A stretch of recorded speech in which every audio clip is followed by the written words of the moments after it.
आज मी तुमच्यासाठी एक खूप प्रेरणादायी अशी कथा घेऊन आली आहे भगवान गौतम बुद्धांची। एकदा नेहमीप्रमाणे भगवान गौतम बुद्ध प्रवचन देत होते आणि हजारो लोक त्यांचं ते प्रवचन नीट लक्ष देऊन ऐकत होते। प्रवचनाच्या शेवटी बुद्ध म्हणाले, जागी व्हा, वेळ हातून जात चालली आहे। भगवान बुद्धांचं प्रवचन संपलं आणि तिथून लोक आपापल्या घरी जायला निघाले। बुद्ध आपला शिष्य आनंद याला म्हणाले, चल थोडं पुढे जाऊन येऊ। मग ते दोघं विहाराच्या प्रवेशद्वारापाशी थांबले।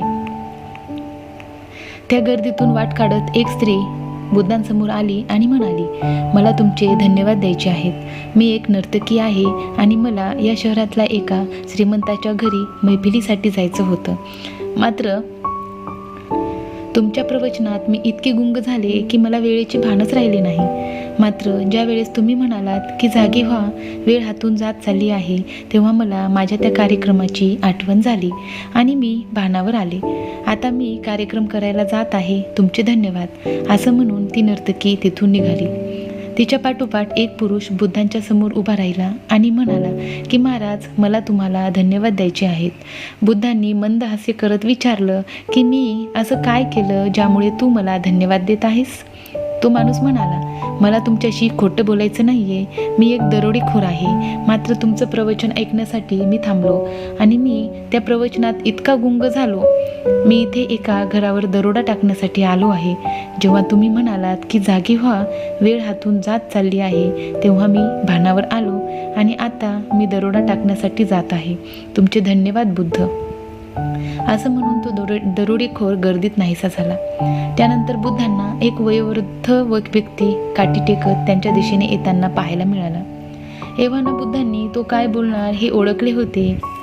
तो वृद्ध बुद्धांच्या दिशेने आला आणि म्हणाला, बुद्ध, मला तुम्हाला धन्यवाद द्यायचे आहेत। मी लांब बसून तुमचं प्रवचन ऐकत होतो, मात्र जेव्हा तुम्ही म्हणालात की जागी व्हा, वेळ हातून जात चालली आहे, तेव्हाच मला जाणीव झाली आणि मला आत्ता लक्षात आलं आहे की मी माझं जीवन व्यर्थ घालवलं आहे।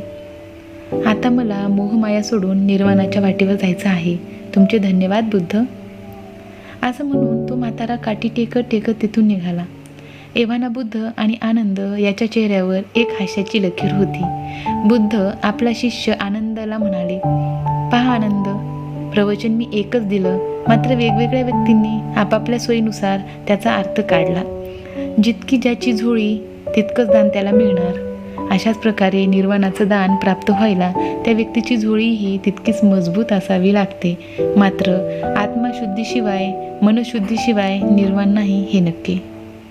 तर आजची बुद्धाची स्टोरी आपल्याला कशी वाटली हे कमेंट बॉक्समध्ये कमेंट करून नक्की मला सांगा। तोपर्यंत राधे कृष्ण, जय जय श्रीकृष्ण। भेटूया अशाच नवनवीन कथा घेऊन, आपल्या जीवनाला प्रेरणादायी अशा ठरतील अशा कथा घेऊन परत भेटूया। तोपर्यंत आनंदी राहा, खुश राहा। राधे कृष्ण, जय जय श्रीकृष्ण।